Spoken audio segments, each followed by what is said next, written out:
The Lunar New Year upgrades are in. This is going to be the Ability Awakening updates and the Latent ability, also known as the EP system or Enlightenment Point system updates for the Lunar New Year 2019 and 2018 units. It's going to be covering Chow, Qin, Ang, Yun, and Baihu, and Zhu Que. And these characters got some pretty significant buffs for you guys out there. So we're going to be talking about all of the characters in this video. Let's hop into it for you. And the first one we're going to start with is the good dog Chow here. Now, Chow got the latent ability upgrades, not so much. He already had, I should say, the abilities upgrades to his ability awakening system. We'll be touching on those as well for all of the characters because a lot of these characters' new EP system upgrades work with the old ability awakening. So let's touch on his first ability awakening updates, especially if you're a newer player and this is your first time getting access to them from the new banner that came out for them, or if you got them from an EX pull or some such situation like that. Spiritual Core +2 is just a passive. Once his HP drops below 60%, he'll get a 150% spirit buff. So nothing insane there, but it is really cheap. Might as well pick it up. Strong Encouragement is going to be attack and defense buff of 100% for 4 turns, and it's going to make your team immune to stop for 4 turns. The buff here, not the greatest thing, but he could be someone to put the stop immunity up for your team in those relevant situations there. This is really good, especially if you're using someone like Myra as your healer who can't do stop immunity, but she does have answers to all of the other stuff. This is an answer for you for that stop immunity there. Twin Disciplines is going to be a significant tanky passive for Chow here. He does get 30% HP, and then a combination of either 60% spirit and 30% defense, or 60% defense and 30% spirit, depending on what he's wearing. So clothing and robes give him 60 spirit, 30 defense. Heavy armor and light armor give him 60 defense and 30% spirit there. His final ability awakening update here is the improved focus, which is a 100% magic and spirit buff for 4 turns, and then gives charm immunity to your entire party for 4 turns as well. So he's got 100% all stat buff there, and then both stop and charm depending on what you want to do. Now let's get into his latent abilities here. The first one is the Divine Guardian here, and it's going to enable the skill Guardian's Fortune when maxed out. So you're going to want to have this skill maxed out, spend the full EP there. It's also going to give you 30% defense, HP, and spirit, and it's going to auto cast Divine Guardian at the start of the battle. Now I know Guardian's in both those words there. It enables a skill called Guardian's Fortune, which we'll get to, and auto cast Divine Guardian at the start of the battle. The next one here is actually going to be Saintly Healing, and this is a really powerful skill and kind of solidates is the wrong word. It really sort of just pushes him to the role of tank healer character for the magic tank role here. And he has Saintly Healing 2, cures all status ailments from all allies, heals a 2500 HP with an 18 times healing modifier to all allies, recovers 50 MP to all allies, but then that's not all. The following turn he has a 5000 HP base HP heal with a 12 times healing modifier on that as well. So this is a pretty solid healing skill here. If you go ahead and look at the Curaja, it's 2500 with 18 times. So this skill does a Curaja the turn you cast it, and then does a slightly worse healing modifier but slightly higher base HP modifier heal for free at the start of your next turn. And this is going to be a skill you're going to have access to dual cast on, and that is going to be a thing that we're going to talk about. He does have full uptime on dual cast here for a lot of his skills. So let's go in here. His final EP skill here is Fortuitous Defense. It's a 5-turn cooldown available on turn 1. It's going to increase the resistance to all status ailments by 100% for 3 turns to all allies. It's going to put up 30% damage mitigation for 5 turns to all allies. It's going to put a 200% defense and spirit buff to himself, and this buff cannot be dispelled, so it's going to make him extremely tanky. Even in the face of enemies who dispel buffs, he's still going to be there taking the damage to your team. It's going to increase his limit burst gauge by 18, which is very strong, and it's also going to unlock sudden wealth for 6 turns to the caster, which is his other dual cast skill. So Divine Guardian here is the skill that is auto cast at the start of the turn, and what Divine Guardian does is at the start of the battle or when you're revived, it's going to unlock sudden wealth. And if you know what sudden wealth is, you remember what that is actually his ability to dual cast a bunch of his different skills, namely his buffs and things of that nature. Now Guardian's Fortune is a new permanent dual cast that he gets from his EP Awakenings, and it allows you to dual cast Spiritual Guardian level 1 and 2, Guardian's Blessing, and then Fortuitous Defense level 1, 2, and 3. So Fortuitous Defense is the skill we just went over, puts up the damage mitigation, gives him that crazy buff, increases his limit burst gauge, unlocks Sudden Wealth for 6 turns, which is his other dual cast, and then resistance to all status ailments in your team by 3 turns. The other skills, though, to remind you, are actually his cooldown skill with his damage mitigation, high damage mitigation, 8% proc rate, 50 to 70% guard mitigation for 4 turns to the caster, and an HP barrier. And then Spiritual Defender is also his AoE cover. So you can dual cast his 2 AoE covers with his new EP skill, the Fortuitous Defense. So you can cast this and put up your cover on turn 1. You can do like a very makeshift like CG Charlotte opening where you put up damage mitigation for your party, you put up your magic cover, you're good to go. You also get all status ailments right here: blind, poison, sleep, paralyzed, confusion, all that stuff. Good to go on the boy, and he's going to get that giant defensive spirit buff, ready to fire off his limit burst next turn, and it's going to unlock his other dual cast for 6 turns. Now his other dual cast is very, very strong as well when we get into that, because if we go and look at it, his other dual cast is very good. Because it also allows him to do some cool stuff here. So Sudden Wealth, cast 2 times, Guardian Sacrifice, Courageous Heart, Strong Encouragement, Improved Focus, and Saintly Healing. Now remember, Saintly Healing is a new skill as well. Saintly Healing right here is his heal. So once you have Sudden Wealth unlocked for 6 turns, you're going to be able to go back and cast all of his other stuff. So basically, this is going to allow you to cast your buffs with the stop resistance or the charm resistance. It's going to allow you to use the Guardian Sacrifice for the full heal. It's going to allow you to cast Courageous Heart to put auto revive on yourself, and it's going to allow you to cast the most important skill here, Saintly Healing.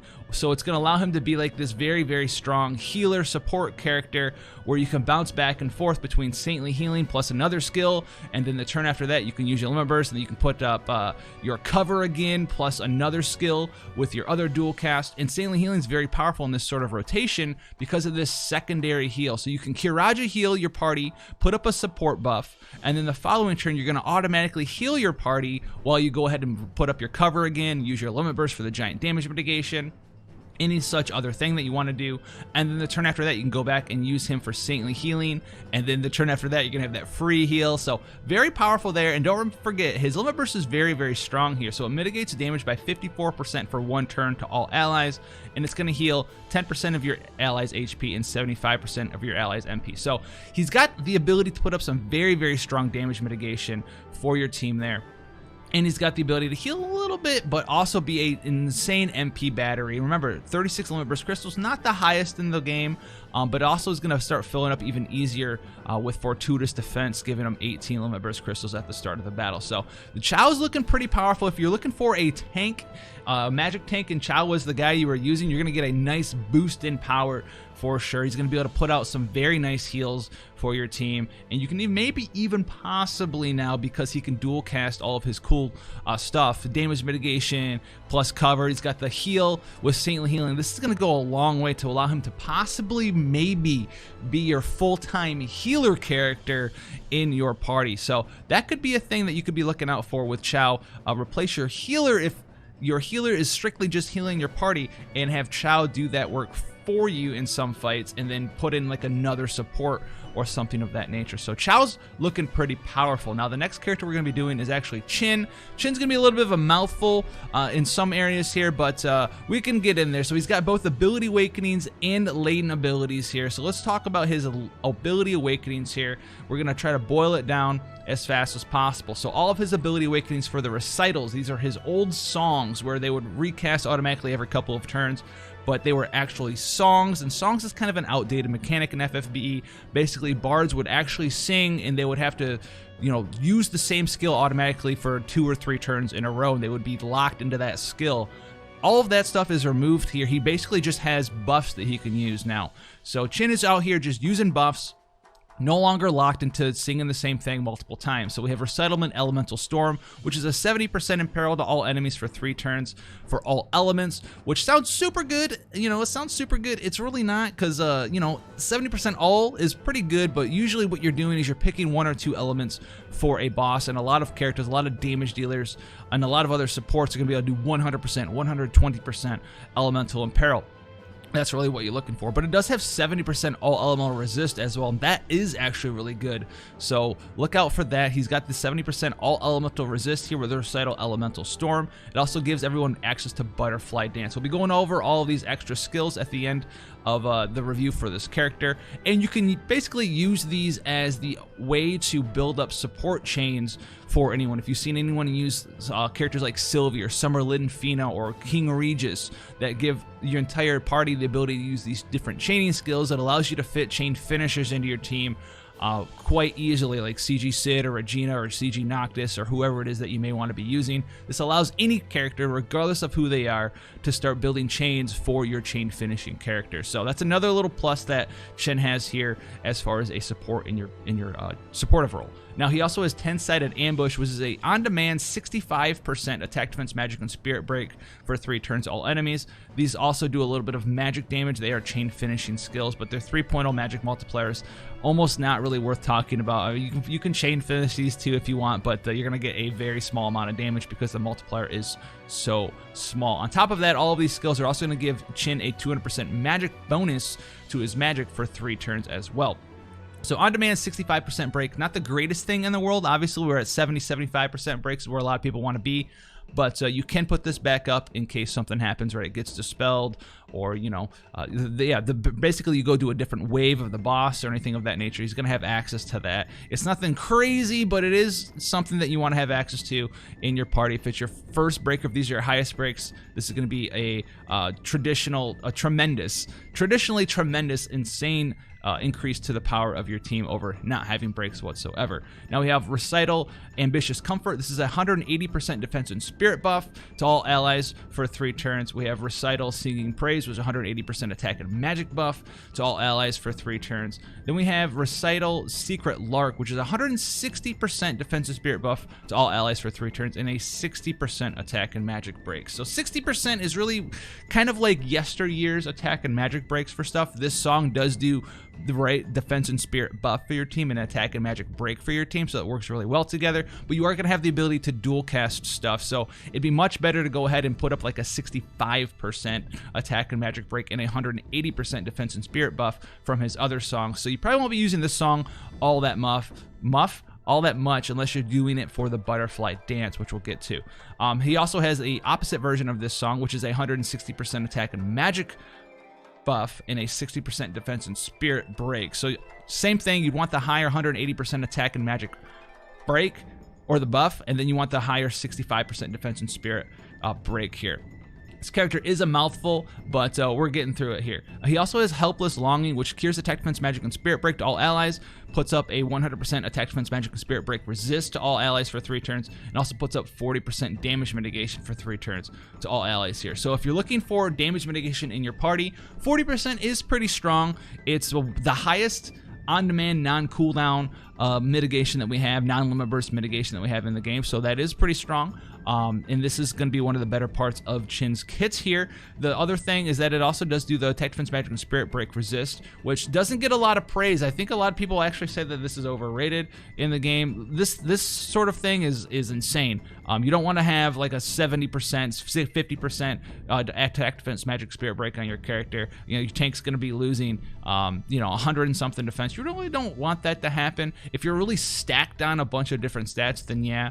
But especially like your damage dealers, right? If they have like 400, 500 spirit, if they have like an 80% defense spirit break on them, they're gonna be losing a bunch of that. You know, they're gonna be dropping down from 400 to somewhere around the lines of 300, 280, depending on the size of the break, and they're just gonna fold like wet paper napkins there. Now the last one we have here is Moonlight Sonata for a skill here. This is going to be the cooldown skill. You used to have to wait till turn 6 to use it. Now you can use it on turn 4. Removes all debuffs from all allies, which is pretty big. It also increases the resistance to attack, defense, magic, spirit, break, stop, and charm by 100% for 4 turns. Gives you a 200% all stat buff for 4 turns that can't be dispelled. Also gives you 50% damage mitigation for 4 turns to all allies, and enables Moonlight Waltz +2. So this is a very strong skill. It would be way cooler if you could use this on turn 1 with Chin. You have to wait until turn 4, so if you're going to be using Moonlight Sonata, you're going to be using Chin in your party, this isn't going to be a reason that you're putting him in there unless you're specifically building some sort of team that doesn't really want to get the ball rolling until turn 4. You kind of stall out the boss for a while, and this is going to be a pretty big deal when it comes to Dark Visions for a character like this. All of his best stuff doesn't really happen until turn 4, and Dark Visions, at least when it first comes out, you're going to be wanting to kill the boss as fast as possible, doing as much damage as possible in 1 turn, and you're going to have to wait until turn 4 to do this stuff with Chin here. So that's something to think about in the future for Chin here, but it is very strong. It's for his best skill, period. Now we have Saffron Shadow, which I definitely butchered here, but this is going to be his super TMR / trust ability activated trust reward mastery trust ability. All right, that's we got through it. It's going to reduce the MP cost for his songs by 50%. He's going to get magic and HP 50%, defense, spirit, and MP 30%, 25% camouflage. He's going to upgrade his limit burst, and it's going to enable Moonlight Echo +2, which is going to be a huge thing. Moonlight Echo used to just allow you to dual cast, the various different chaining skills that he has, Chaos Wave, Octaslash, Absolute Mirror of Equity, all of this other stuff. It used to just allow you to dual cast that, but you definitely want to get Sfranzo right here upgraded, because it's going to allow you to dual cast all of his songs, all of his supportive buffing skills. So you're going to be able to do Recital, Lark, Singing Praise, any of this stuff that we just went over. You're going to be able to dual cast all of that stuff. Now here's his different chaining skills. He's got different ones here: Butterfly Dance, Searing Phoenix, all this stuff. Listen, you have Chaos Wave chains, Octaslash chains, Absolute Mirror of Equity chains, Divine Ruination chains, more Chaos Wave, more Octaslash, Royal Raid chains. All of this stuff you're going to allow yourself to do here. You're going to be able to dual cast all of this good stuff here. For the most part, and a lot of his enhanced skills up here as well. They're not highlighted because the names are different for some reason, but you're going to be able to dual cast those skills right there that we just went over, which is pretty powerful. Now, as far as a damage dealer, he can put out some nice multipliers here, but he's really not going to be like doing anything super insane, and that's kind of like Chin's thing. Is he does a lot of stuff, but nothing. He's not the best at anything, but he does do a lot of stuff here. Undercover Musician, this is getting into his latent abilities here. Undercover Musician 2, 40% HP, defense, spirit, MP 20%, 25% more camouflage. He does get 75% true double hand magic when single wielding any weapon. And we have Recital, Rousing Medley right here.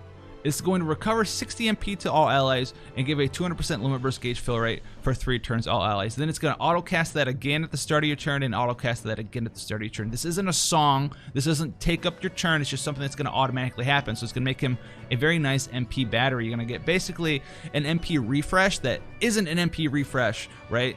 So you can stack this with some sort of actual MP refresh skill from maybe your healer or your support or whatever you have access to in your party. You'll be able to use these together. You can basically be a giant MP battery for your team with that situation. And then the upgraded limit burst here is Piercing of a Million Needles. It's going to be a 30 times mod, 30 hit skill that costs 30 limit bursts crystals, and it's going to give you a 200% attack, defense, magic, and spirit buff for 4 turns that also cannot be dispelled. So Chin does do a lot of things for sure, but are you going to want to use him in your party? Traditionally, you're going to want to have access to damage mitigation, breaks, and then buffs are going to be the biggest things for your party as far as the support goes. And Chin does have all 3 of those things. He's got damage mitigation, he's got breaks, and he's got buffs. The thing with that, though, is that he isn't particularly the best at any single version of that support. He does have damage mitigation 40%. It does go up to 50% starting turn 4, which is very, very strong as well here. He does have breaks, but his breaks cap out at 65%. And breaks are a huge deal in this game. Breaks are the most overpowered thing in this game. So if you're using him and putting him in your party as a breaker, then that's gonna hold you back a little bit, and it's going to make your life a little bit harder than it looks like on paper. And then his buffs as well are in there, and he's got all the elemental resistance. So he does do everything. He just doesn't do everything insanely well. And when it comes to supportive options in Final Fantasy Brave Exvius, You can have a jack of all trades character like Chin here, and you can do well with that. He is a very flexible character, and he will allow you to do some cool stuff with party compositions because of his, you know, they call it role compression, where he can do attacks, defense, magic, spirit buffs, damage mitigation, all this other stuff. But he doesn't have everything, and when I'm looking to build the team in FFBE, I want to make sure I have some of the best breaks in the game, 70%, 75% minimum breaks. If you are using an 84% breaker, you guys know the power of 84% breaks. On top of that, I'm looking for damage mitigation is the #2 thing that I'm looking for to have the best in my team, and then shape the team around that. So like 50% general damage mitigation, and then 30% or higher physical mitigation, magic mitigation, things of that nature there. So those are the 2 things I max out first, and then I kind of fill in the roles after that. Whereas Chin, if you're using Chin, it's sort of like you kind of have breaks and buffs here or there, all this other stuff. And the more you start going, yeah, you know what, he can break, but I'm not going to use him as a breaker. I'm going to bring a breaker in Chin, and then it's like I need more damage mitigation for physical and magical mitigation. All of a sudden, you're bringing 2 or 3 supports to a fight, and Chin's just kind of there with the 84% buffs and elemental resistances. So you don't really want to use him if you're bringing better breakers, if you're bringing better damage mitigators. He's kind of going to fall out of your party in that way. But if you're using him for a little bit of everything, and then, you know, you maybe have one other support that can do some stuff, fill up one of those roles, then you'll use a Chin there. But outside of that, he's not bad. I just think he's a little overrated. I know a lot of you guys out there are going crazy, like, look at all the stuff he can do. He can do a lot of stuff, but there's certain aspects that you want your characters to maximize in your party, and it is well worth sacrificing role compression for those, and that's mitigation and breaks. It's going to make your life way easier in FFBE. So strong character. It's a little bit overhyped, a little bit overtuned. I know a lot of people are like, man, Emperor Fu sucks. Chin's great. Chin is just like a worse version of Emperor Fu in a lot of ways. He can do some cool stuff. And he does do a little bit of supportive damage as well with the different skills that he unlocks to dual cast there. But that being said, let's move on. Leave your comments below about Chin if you're going to use him. I think he got a lot of love. I just wish that his breaks were 70% and his buffs were 200%, and then we'd be talking about that. We already have a character that's going to be doing that. We have Elephim coming out, and I think Elephim's really strong as well. Also on the overhyped bandwagon, but if you look at Chin compared to someone like Elephim, who just is like, okay, yeah, I'm going to do a 200% defense and spirit buff and a 75% attack and magic break. And then next turn, I'm going to do a 200% attack and magic buff and a 75% defense and spirit break. That's worth pretty much everything that Chin does. If you have like someone to mitigate damage plus Elephant in your party, you're gonna be good to go. Whereas Chin, you can do the same thing. You're just gonna have worse buffs. You're gonna have worse breaks, and you're not gonna have anything on top of that outside of some elemental resistance there for the most part. So that's Chin. We're going on to Ong. Ong is actually pretty powerful. I actually randomly got a second Ong from a 5-star EX ticket from the event, and I'm looking forward to this man. This man can put out some chain finish numbers, my guys. And I know this video is a little bit long, but have you seen the wall of text? Have you seen the wall of text, viewers? Oh my goodness, it is huge. So we have the Ability Awakenings updates from last year. Basically, he's gotten some extra attack here with the Master Archer, 100% attack, and then defense, magic, and spirit 50% when equipped with a bow. Penetrating shot got buffed up, and then Ash shot also got buffed up. We're probably not really going to actually care about these so much for him anymore. And then we have Heart of the Hunter, HP and MP, attack 40%. He's going to be immune to poison, blind, paralysis, my goodness, confusion, and petrify, and then birds and dragons 25%. So this is a long video. I apologize for the stammering. Not only is it a long video, this is the second video I recorded in a row. But let's get in here. Latent abilities here. We have Natural Born Archer, absolute must-have here. Increases the multiplier to Ash Shot and Penetrating Shot by 4.0. Armor Piercing Arrow, Azure Arrow, Beast Hunter Arrow, Bird Arrow, Dragon Arrow, Insect Hunter, and Power Arrow by 6.0. And then most importantly, increase the multiplier to Blaze Arrows, Bold Shot, Petrifying Shot, Swift Shot, Tempest Arrows by 10.0, and autocast Natural Born Archer at the start of the battle. And Natural Born Archer down here allows you to use a skill called Ignition Arrow, which is a 15 times multiplier with a 100% fire and peril for 5 turns to one enemy, and it adds fire element to your attacks for 5 turns as well. So Ang is going to have that 100% fire imperil right away with the fire imbue. So that's going to be amazing for him. His second EP skill here is the Hunter's Flare, which is you're definitely going to want to pick this one up too. It's going to be 30% defense, spirit, and HP for some tankiness. It's going to have a 50% passive limit burst damage. It's going to upgrade his limit burst, which is going to make it do way more damage, and it's going to give you 50% free true double hand attack. Now the final one here is Precise Aim, which is going to be a cooldown that you're also going to want to max out, because at max level, 5-turn cooldown available on turn 1. It's going to give you a 3-turn 250% attack buff to the caster that can't be dispelled, a 200% limit burst damage buff for 2 turns to the caster that can't be dispelled, and it's going to fully fill your limit burst gauge by 30 crystals. So it's going to allow you to power up and power off your limit burst here. The upgraded one by Hunter's Flare 2 is a 15 times multiplier with ignore 50% defense, so it is a 30 times multiplier that also does a 120% fire imperil for 3 turns all enemies, and it unlocks Bold Shot for 2 turns to the caster. So this is going to be an absolute monstrosity of a limit burst to fire off, especially with that 200% limit burst damage buff. This thing absolutely wrecks house. And those of you who want to use Ang, fire that missile into the sky, drop that sun, falling sun. Yeah, you're dropping suns. That's going to be something that you're going to want to be doing there. Now his dual arrows here.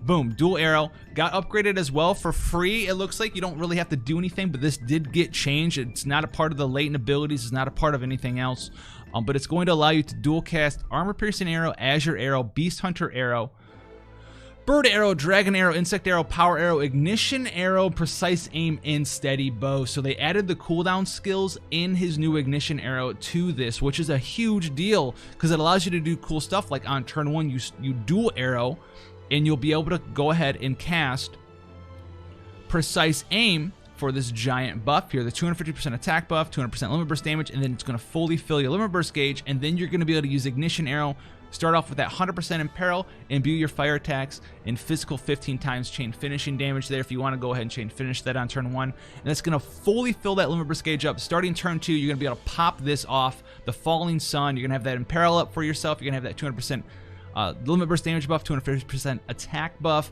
and then boom, 120% imperil after that, and then you're gonna have Bold Shot afterwards. And Bold Shot is pretty powerful too. You can't dual cast Bold Shot. I wish you could dual cast Bold Shot, but remember, Bold Shot right here is his unlocked skill from his limit burst. You choose 2 enemies.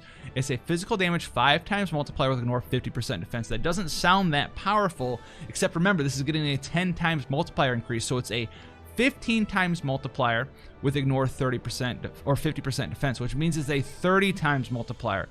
But don't forget, on top of that, you choose 2 enemies, and you can choose the same enemy 2 times, and you're going to pop them with 2 bold shots, each of them a 30 times multiplier. So you're going to chain finish them, burst them down, then next turn, pop, bold shot times 2, 60 times mod with 120% imperil, firing off all of that damage. And then the turn after that, you have your dual cast still available. You can use Steady Bow if your limit burst isn't full. You can Steady Bow, get your 200% attack buff, increase your resistance to attack break if that's up your alley, and you can go ahead and just use some other skill, and then you have your limit burst back up again. You can also do some other crazy stuff with Ang, like turn 1 if you're using someone to externally imbue Ang, right? Ignacio, Luna Frey, whoever it is, you can go in there. And turn 1, you can use one of your killer arrow buffs, which gives you 75% either beast, bird, dragon, or insect killer. And then you can also use your cooldown skill here, Steady Shot, or Precise Aim, Precise Aim here. And you're going to have all of those attack. You can have 250% attack buff, 200% limit burst damage, fill your limit burst gauge up. You're going to have that 75% extra killer. And then the difference here is because you have this change with the limit burst here, it used to always be fire damage on his limit burst. It used to always be fire lock. Now it's not fire lock. So you can have someone to imbue and imperil him for you, get that 70% extra killer. Someone like Luna Frey with the water imbue, water imperil, and then just drop the enemy right then and there. You're going to be able to have that extra 75% killer and do a bunch of extra damage there. So Ang is actually just a monster, and he's going to be doing a lot of chain finishing damage. If you're wanting to build a chain finishing party, Ang is going to be someone that you're going to be thinking about for a while there, just because he's just so strong. So Ang, we're going to be using him on probably stream tonight, so come and check us out, twitch.tv/how, links in the description as always. And we're going over to Yoon now. So Yoon also got some love here. So Yoon, let's scroll on down to the boy Yoon. He did get some ability awakenings the other year. He's gotten 50% attack when equipped with clothing or light armor. He's got a chance to ignore fatal damage.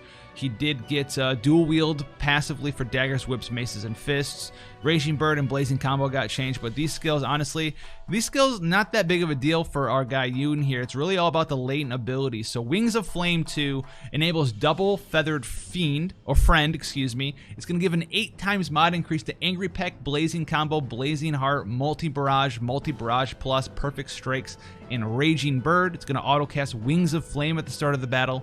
He's going to get the 6 times True Dual Wield Mastery modifier for when he's True Dual Wielding. He's also going to get 75% extra True Dual Wield attack. So definitely max out Wings of Flame if you're using Yoon here. Then he's got the Desire to Protect here, which is a 5-turn cooldown available on turn 1. 250% attack for 5 turns to the caster.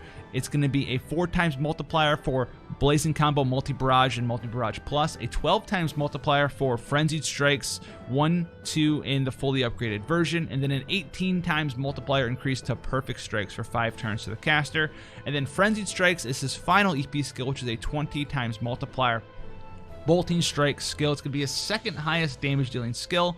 So 20 times mod right here. Don't forget, it's right here as well. If you have to use this Desire to Protect cooldown skill, it's going to be a 32 times multiplier right away. Start bopping people with that. Wings of Flame, and it allows you to auto cast Fiery Feathers. It's going to give you a 100% imperil with a Fire Imbue for you as well right there. And then Double Feathered Friend is going to allow you to dual cast different skills here. His highest hitting skill is actually going to be one of his older skills, and it's going to be the Perfect Strikes, right? This went up to a 14 times mod before, and now it also gets this very whopping and huge and powerful modifier increase between this other stuff here. So we have Multi-Barrage, Multi-Strikes, Perfect Strikes, 18 times multiplier right there. So 18 times plus 14, that's gonna be higher than the 32 that Frenzied Strikes is. So that's gonna be his hardest hitting move. His big downfall is that he doesn't have triple cast. So we have characters that are allowed to triple cast 32 times multipliers. Yoon can't do that. He's stuck to double cast, so that's gonna be his little bit of a holdback there. Is he strong? Yeah, he's strong. Is he going to be a lot stronger than any of the other characters in the game, especially other true dual wielders? No, not really. Not if they have triple cast 30 times mod. If you see someone with a triple cast, 28, 30 times mod, they're going to be stronger than Yoon. He does have dual cast, 30, closing in on 40 times multipliers there when ramping up. So he's going to be a good character, especially if you had just a couple laying in your back pocket. You've been looking for a newer damage dealer. He's probably going to be the best character for you.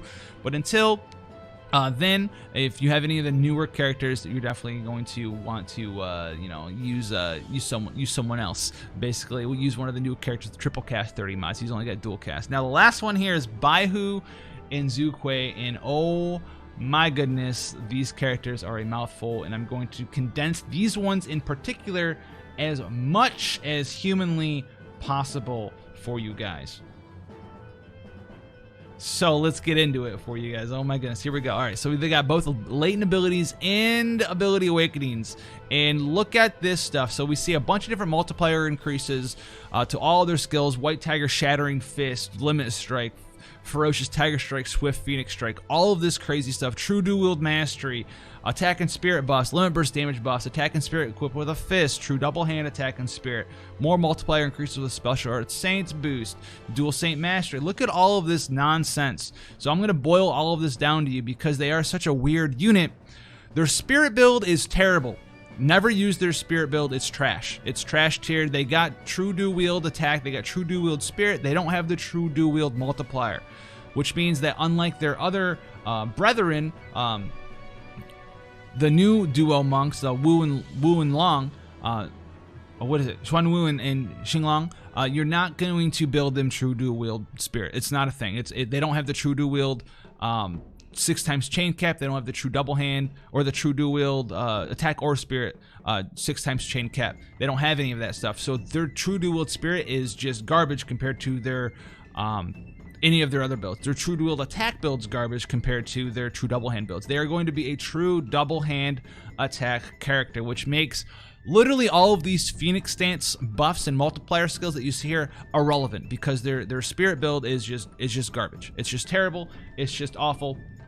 It is absolutely trashed here. So what they do have in all of their buffs in combined, they're gonna have 150% true dual attack, which doesn't matter because we're not using 100. We're not using true dual attack. They have 100% true dual spirit, just like their friends do. But like I just said, they don't have the 6 times multiplier, so it's garbage. It's trash. It's not worth talking about. They have 250% true double hand attack though, which is very nice for them. Their best weapon's probably going to end up being Iron Fist, the cross Iron arm, 1.5 multiplier on the true double hand variants there, and Man Eater, so that's going to be very powerful. And it's got it's the cross Iron Fist, so they do get to use one of the better weapons in the game there, and they do have 250% true double hand attack there. They have 240% attack and spirit and stats. With a fist on, with their own TMR on to proc their trust ability. They also have, so let's get into the multipliers here. Their spirit multipliers we don't really care about, right? Blood Phoenix Energy Burst has like a 30 times mod, very nice there. All this other cool stuff. Their spammable skill here is a chain finish skill, which is White Tiger Limit Strike. It's a chain finish. It's their highest one too, and it's a 24 times multiplier. And that's really Baihu and Zhu Que's thing. Honestly, guys, they're not really all that great, to be honest with you. You get like turn 1, you're gonna use their cooldown skill Tiger and Phoenix Stance 2 with the imbue. You're gonna Shattering Fist and Limit Strike. Pretty much that's all you're doing is Shattering Fisting and Limit Striking with these characters. And so let's go into Shattering Fist, and we'll show you Shattering Fist got unlocked here. 14.7 times mod. This goes up to like a 19 times mod. Divine Ruination. The defense break largely irrelevant. The small attack buff. 120% is kind of a joke here. I don't even know why they increased that with the enhancements here. These characters got dealt a very bad hand. Can you use them? Sure. Are they going to be doing top tier damage? They're not. Their multipliers are garbage. Even for a chain finisher, 20 something times multipliers is pretty much a joke. They don't have any. They're a quad casting weirdo Divine Ruination character. Their imperils are bad, so you're gonna need to bring an outside impeller. And that's about it, dude. Dude, this is gonna be the short. Like for as long as this is, listen, guys, you're gonna be using Shattering Fist and their chain finish skill, true double hand attack. That's really all you're gonna be doing, building them for attack, all this other stuff. So any sort of this Blood Phoenix stuff you see, don't bother enhancing it. It's garbage. Shattering Fist, pick it up. Saint's Conviction, pick it up because you need it for Ferocious Tiger Strike.